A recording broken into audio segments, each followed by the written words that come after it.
कौन सी स्त्री के भाग्य में पति नहीं होता? भगवान श्री कृष्ण यह समझाते हैं कि कौन सी स्त्री के भाग्य में पति नहीं होता।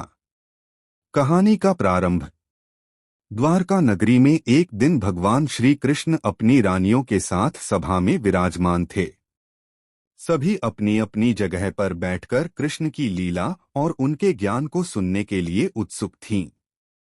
तभी एक स्त्री ने भगवान से प्रश्न किया, हे वासुदेव, क्या ऐसा हो सकता है कि किसी स्त्री के भाग्य में पति न लिखा हो? यदि हाँ, तो क्यों?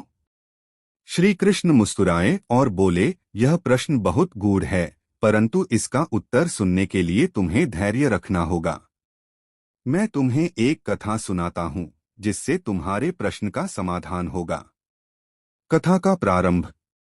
बहुत समय पहले की बात है। एक पवित्र वन में एक तपस्वी ऋषि तपस्या कर रहे थे। वे महान योगी और वेदों के ज्ञाता थे।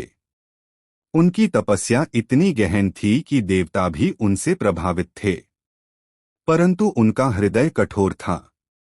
वे यह मानते थे कि संसार में स्त्री केवल मोहमाया का कारण है और उसे किसी भी प्रकार से पुरुष के जीवन में स्थान नहीं देना चाहिए।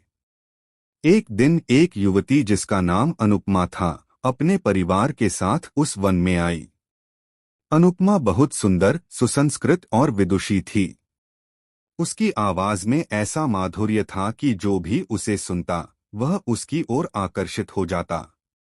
जब उसने ऋषि को तपस्या करते देखा तो उसने उन्हें प्रणाम किया और विनम्रता से पूछा, हे महात्मा, मैं आपसे आशीर्वाद चाहती हूँ। कृपया मुझे आशीर्वाद दें कि मेरा विवाह एक ऐसे पुरुष से हो जो धर्म, सत्य और न्याय का मार्गदर्शक हो। ऋषि ने उसे देखा और कठोर स्वर में बोले, हे बालिके, स्त्री का संसार में कोई विशेष स्थान नहीं है। तुम विवाह के विषय में क्यों सोचती हो? तुम्हें अपने जीवन को धर्म और तपस्या के लिए समर्पित करना चाहिए। विवाह मोहमाया का बंधन है। अनुपमा का उत्तर। अनुपमा ने बड़ी ही नम्रता से उत्तर दिया, हे महात्मा, विवाह केवल माया नहीं है, यह धर्म का एक महत्वपूर्ण अंग भी है। स्त्री और पुरुष के साथ से ही संसार चलता है। आप स्वयं एक तपस्वी हैं और संसार से दूर हैं, परंतु संसार के संतुलन के लिए विवाह और गृहस्थ जीवन भी उतना ही ऋषि को यह उत्तर पसंद नहीं आया। उनके अहंकार को ठेस पहुंची और उन्होंने क्रोध में कहा, हे कन्या, तूने मेरे ज्ञान पर प्रश्न उठाया है, इसलिए मैं तुझे शाप देता हूं कि तेरे भाग्य में पति नहीं होगा। अनुपमा का संतुलित आचरण। अनुपमा यह सुनकर विचलित नहीं हुई। उसने मुस्कुराते हुए कहा, महात्मा, मैं आपके शाप को स्वीकार करती हूँ, परंतु मैं आपसे यह प्रार्थना करती हूँ कि मेरा जीवन संसार के लिए उपयोगी हो। यदि मेरे भाग्य में पति नहीं है तो मेरा समर्पण और सेवा मानवता के लिए हो।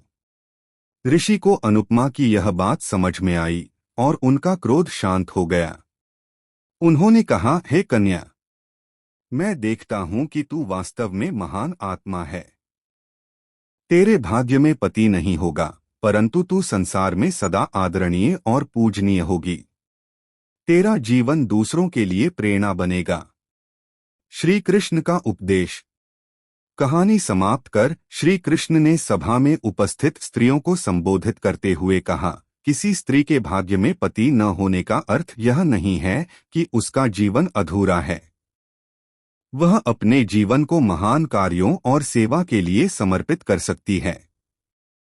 विवाह जीवन का एक हिस्सा है, परंतु यह जीवन का सार नहीं।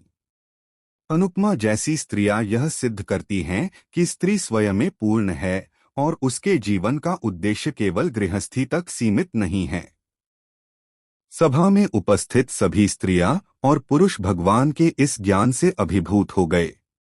उन्होंने समझा कि जीवन में परिस्थितियां चाहे जैसी भी हों, उन्हें स्वीकार करना और अपने कर्तव्यों का पालन करना ही सच्चा धर्म है। निष्कर्ष। इस कथा से यह शिक्षा मिलती है कि स्त्री केवल विवाह से परिभाषित नहीं होती। यदि किसी स्त्री के भाग्य में पति नहीं है तो इसका अर्थ यह नहीं है कि उसका जीवन अर्थहीन है। उसका जीवन समाज, धर्म और मानवता की सेवा में समर्पित हो सकता है। भगवान श्री कृष्ण की यह कथा हमें जीवन की गहराई और स्त्री के महत्व को समझने का मार्ग दिखाती है।